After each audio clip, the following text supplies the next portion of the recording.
अगर आप IT sector में इन्वेस्ट करते हो या फिर आपके म्यूचुअल फंड पोर्टफोलियो के अंदर आईटी के रिलेटेड स्टॉक्स हैं, तो एक सच ऐसा है जो आपको बिल्कुल शॉक कर देगा। देखिए, एआई इस टाइम सिर्फ जॉब्स नहीं ले रहा, एआई पूरा बिजनेस मॉडल को ही चेंज कर रहा है। और इसी वजह से इंडिया की सबसे बड़ी आईटी कंपनीज की जो ग्रोथ है वो 5-6% के बीच आके सिमट गई है। तो पहले इन्वेस्टर सवाल ये कर रहे थे, क्या आईटी सेक्टर गिर रहा है?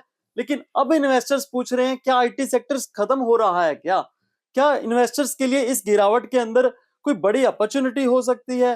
तो आपकी ये सारी कंफ्यूजन आज की वीडियो के अंदर दूर होने वाली है। तो इसीलिए वीडियो को लास्ट तक ध्यान से जरूर देखिएगा। दोस्तों, लास्ट कुछ सालों में अगर आपने ये नोटिस किया तो आपको पता होगा कि आईटी स्टॉक्स ने इन्वेस्टर्स को बिल्कुल डिसअपॉइंट किया है। जैसे कि मेरे पीछे आप निफ्टी आईटी का इंडेक्स देख रहे हैं, तो यहाँ पे मैंने मंथली कैंडल ले रखी है, जिससे आपको पता चलेगा, एक बेसिक आइडिया मिलेगा कि कई कंपनीज आज भी आपको उस प्राइस पे मिल रही है जहां वो 3-4 साल पहले थी।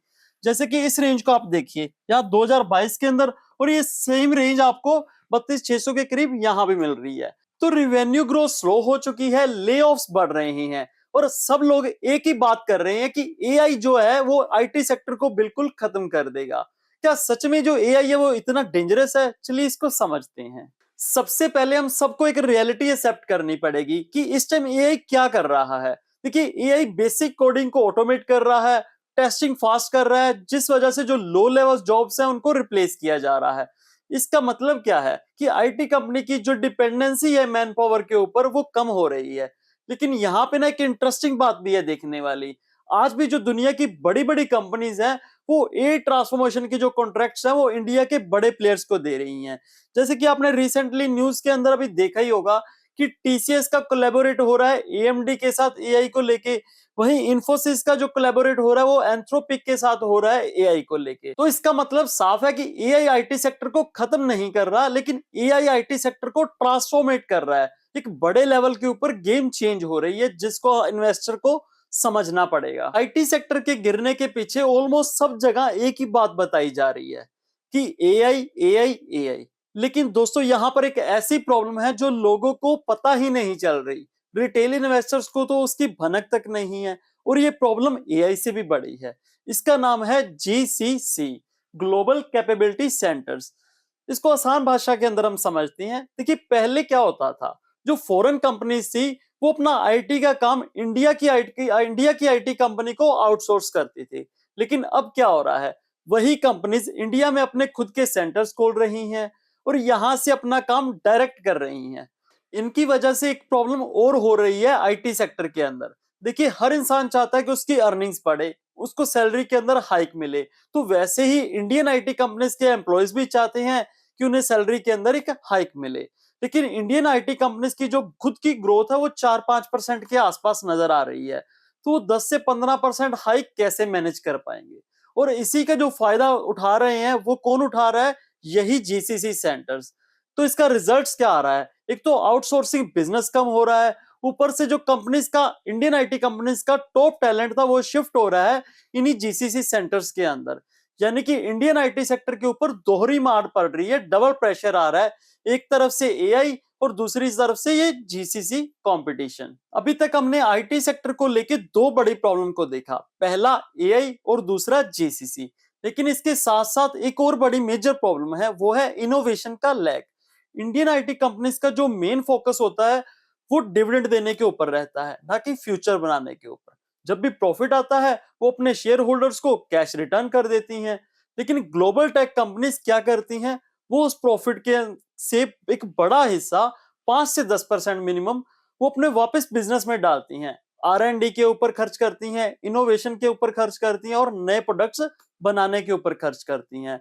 और हिस्ट्री ने देखिए प्रूव किया है कि लॉन्ग टर्म के अंदर जो इन्वेस्टर्स का सबसे बड़ा पैसा है वो डिविडेंड से नहीं, इनोवेशन से उसको मिला है। अगर कंपनी की ग्रोथ होगी तो इन्वेस्टर खुद ब खुद प्रॉफिट में जाएंगे ही जाएंगे। इसीलिए माइक्रोसॉफ्ट, एप्पल, एनवीडिया जैसी कंपनीज ने वेल्थ क्रिएट करके दी है, क्योंकि उन्होंने जो अपने प्रॉफिट का मेजर हिस्सा था अपनी आर एंड डी के ऊपर लगाया, रिसर्च करने के ऊपर लगाया, ना कि डिविडेंड देने के ऊपर। सवाल ये है कि फ्यूचर में क्या होगा? क्या आईटी सेक्टर खत्म हो जाएगा? बिल्कुल नहीं।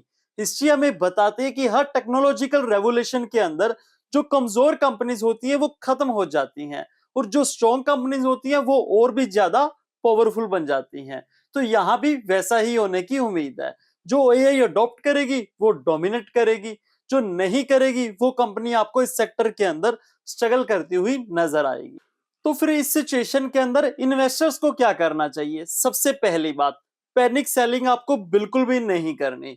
आईटी सेक्टर देखिए एक स्ट्रक्चरल इंडस्ट्री है, जो शॉर्ट टर्म के अंदर इसकी जो ग्रोथ है वो स्लो हो सकती है, लेकिन लंबे समय के अंदर जो इसका एक रेलेवेंस है वो कभी खत्म नहीं होगा। स्ट्रेटजी बिल्कुल सिंपल है, ना तो आपको क्रैश देख के सारा पैसा आईटी के अंदर डालना है और ना ही इसको इग्नोर करना है। अपने पोर्टफोलियो का 10 से 20% आप इसके अंदर एलोकेट कर सकते हो, लेकिन ब्लाइंडली इन्वेस्ट नहीं करना। सिर्फ उन कंपनीज में इन्वेस्ट करो जो एआई को अडॉप्ट कर रही हैं, जिनकी डील पाइपलाइन स्ट्रांग है और जिनका बैलेंस शीट स्ट्रांग है। अगर आपको ऐसी कंपनीज को ढूंढने में कोई प्रॉब्लम हो रही है तो आप निफ्टी के आईटी का ईटीएफ भी खरीद सकते हो। इसके साथ क्या होगा कि आपको डाइवर्सिफिकेशन मिलेगी और आपके पैसे खोने का रिस्क और भी ज्यादा कम हो जाएगा। दोस्तों, कंक्लूजन ये है कि एआई आईटी सेक्टर को खत्म नहीं कर रहा। एआई डिसाइड करेगा कि कौन सरवाइव करेगा इस सेक्टर के अंदर, कौन डोमिनेट करेगा और कौन मार्केट से गायब हो जाएगा। और शायद आज जो फियर मार्केट के अंदर है वही कल इन्वेस्टर्स के लिए सबसे बड़ी अपॉर्चुनिटी भी बन सकता है। जैसे आज की वीडियो के अंदर हमने आईटी सेक्टर के बारे में बात की है, वैसे ही अक्सर हम म्यूचुअल फंड के ऊपर भी बात करते रहते हैं। तो रिसेंटली एचडीएफसी के फ्लेक्सी कैप फंड के अंदर काफी सारे चेंजेस हुए, तो हमने उसका एक प्रॉपर रिव्यू किया। अगर आप भी एचडीएफसी के फ्लेक्सी कैप फंड को अच्छे से जानना चाहते हैं, उसको समझना चाहते हैं, तो आपकी स्क्रीन के ऊपर आपको एक वीडियो नजर आ रही होगी, उसके ऊपर क्लिक कीजिए, मैं आपको वही मिलता हूं। और आज की वीडियो को लेके आपका क्या राय है? आप आईटी सेक्टर को होल्ड कर रहे हो या फिर एग्जिट? मुझे कमेंट में बताना ना भूलें। अगर आपको आज का वीडियो अच्छा लगा हो तो लाइक के साथ साथ सब्सक्राइब जरूर कीजिएगा। जल्द मिलेंगे नेक्स्ट वीडियो के अंदर, तब तक के लिए कीप इन्वेस्टिंग, हैप्पी इन्वेस्टिंग।